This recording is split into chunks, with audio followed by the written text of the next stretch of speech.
Well, Ken, I imagine selection's pretty tough at the moment. You've got just about a full list to choose from. Not easy. Yeah, it is. It is tough, and people have got to play well to get their spot in the side and just to keep their spot in the side. So yeah, it's always challenging. It's a good challenge, but at the moment we're in a lucky position. We've got lots of fit players. Have you settled on your 22 for tomorrow? Yeah, we have. We'll have 3 changes. We'll have Westhoff, Bonner, and Ebert will go out of the side, and we'll bring in Farrell, Houston, and Motlop. Ebert, is that an injury thing or? No, just form. Just form. We, as you said, we're in a lucky position. We've got a fit squad, and we're trying to make sure we get our best side on the park as often as we possibly can, and you've got to play well to stay in our side at the moment. Are there any long-term concerns over Evo? I know CD said that you're going to have to sort of sit down with him towards the back end of the season and discuss what's best for him long term. Oh yeah, I'm sure there are conversations that every player goes through, and Brad would be no different. But right now, I know Brad's committed to absolutely giving his best to get back in the team. And with Dan, obviously, he must be very keen to have a big game. There's obviously, it's been spoken about, but he'd be keen to hit the ground running, I imagine. Yeah, there's been enough talk around what obviously is going on and what we felt as a club and how Dan let people down. But now it's all around what Dan's going to do for us and bring back for us as on the footy field. And he'll be one part of the team. He won't be the only part of the team. He'll just be one part of the team. But we need him to play well. And I know personally you won't really care about accolades, but when you're going so well and your team's on top of the table, come into the Coach of the Year sort of conversations, do these things hold any weight with you at all? No, not very often. No. Look, I'm just really proud of the way we're going so far, but we've got a lot more to do, and we want to do a lot more too. That's the real important part, is that at the start of the year we set out about wanting to become a side that was going to be capable of challenging, and right now we've put ourselves in a position where we've earned that opportunity, and we've got to make sure we play really well now in the next, let's just play well tomorrow and then we'll worry about the week after, but we've got to keep playing well because the competition's so tight. Charlie spoke of his family here, another sort of glowing endorsement for how well the club's going. A few good signings for you, must be boosted by all these glowing reviews. Yeah, we create an environment that we hope that people want to be a part of and stay a part of, and there's no doubt it's satisfying when players want to commit to you and want to stay with you, and that says enough about the environment without us talking it up. Been good news for you. I mean, you ticked off the contract for next year, and you're going to that. But will you look at what it looks like beyond 2021 for you personally? No, it's not an issue. Again, it's taken care of. That conversation has come up a couple of times, but the reality is it's been taken care of when I signed a contract 3-4 years ago.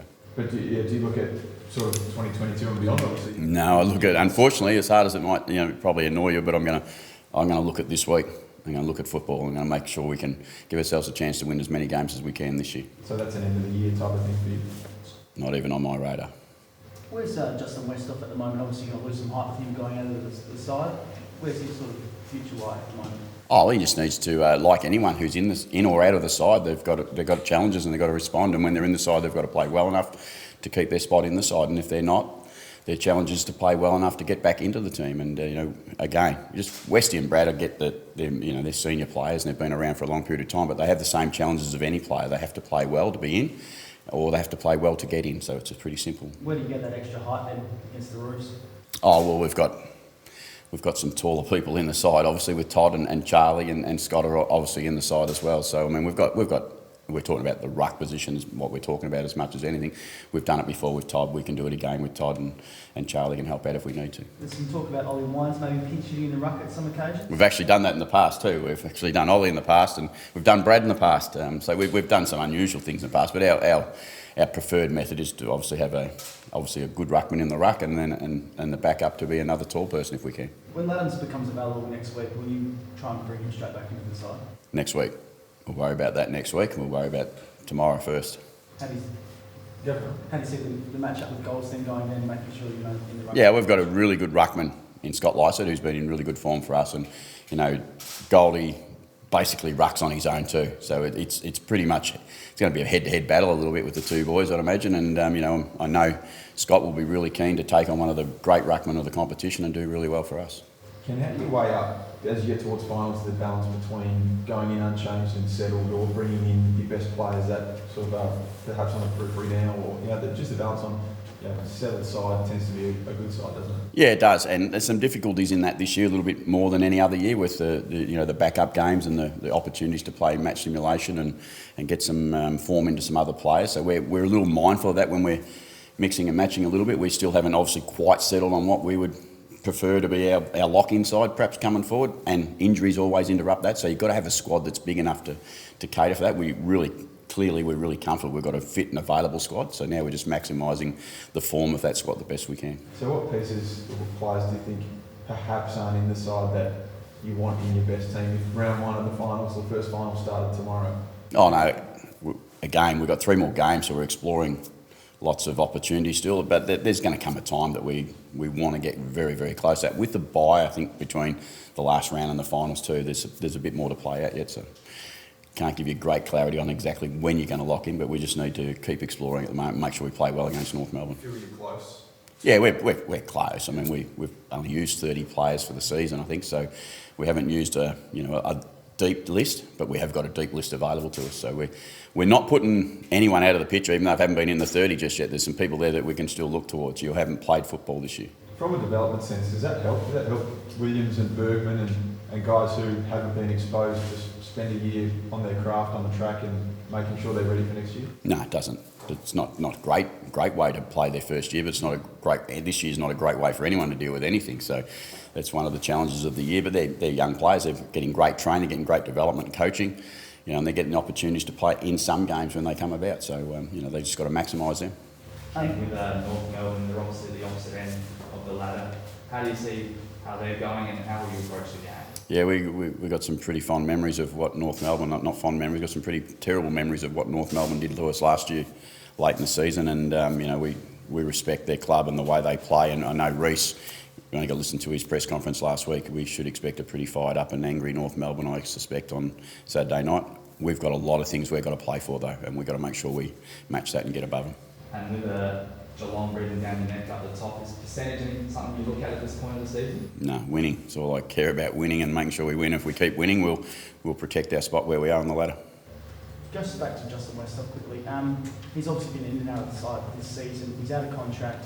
What does he have to do now to really earn a contract for next season? That's a really difficult question for someone. Westy will earn the opportunity to sit down at the right time and reflect on his season and where he's at and what he needs to do from there. And it'll be about where Justin thinks he's at as much as anyone. But right now, I need Westy focusing and concentrating on playing well at the moment, because at some point in the next few weeks, hopefully, Westy will be a part of the team. How harsh will these calls be, Ken, around the league when clubs talk about potentially reduction in list numbers? You'll be faced with the reality of making some brutal calls on some pretty good players. The whole competition perhaps will be, but that's the question that we can't answer just yet, how big those reductions may or may not be. So for me to focus purely on the games at hand, that's what I have to do, and stay away from list management decisions right now, because this time of the year the list management decisions become big on the media radar, and I get that and I understand that. Any time there's a name mentioned, they become part of the conversation. We're not in that story at the moment. We're in the performance story of playing tomorrow. Is that easy to do? Yeah, it is. Yeah, it's really easy to do. There's too much to play for right now to get distracted by anything. That's the beauty of your position, though. It's all in your hands, I suppose. Do you make that known to the players that now the golden opportunity is probably the best you've had since you've been at the club since 2014? Yeah, it's really, it's a great opportunity. We've got tomorrow to get right, and then we've got a couple more games to get right after that, and then we'll see where we are after that. As I've said all the way through, we'll get an opportunity based on what we do, and whatever that opportunity is, we hope to make the most of it. Just on finals, it sounds like 2 finals will be played here, should you get them. How much does that make it important to finish top 2? Yeah, it makes it important, clearly. We for no other reason other than we want to play in front of our people. That's the key message for that, is that like every club in the competition, it's been a really hard year for your supporters and your members to be a part of what you're doing through this year, and for us it would be a great opportunity and some small reward for our members who have stuck by us, and we can't thank them enough for doing that, to be able to play finals football at Adelaide Oval. Pretty exciting. You know, it's not to have to fly up in the morning of the game, though, too, wouldn't it? We do that tomorrow. We're hoping to go up there and win, though. We've done it enough, so we're okay. Whatever the challenge is this year, we've pretty much been prepared to accept that. Whatever the challenge is, we're prepared to take it on.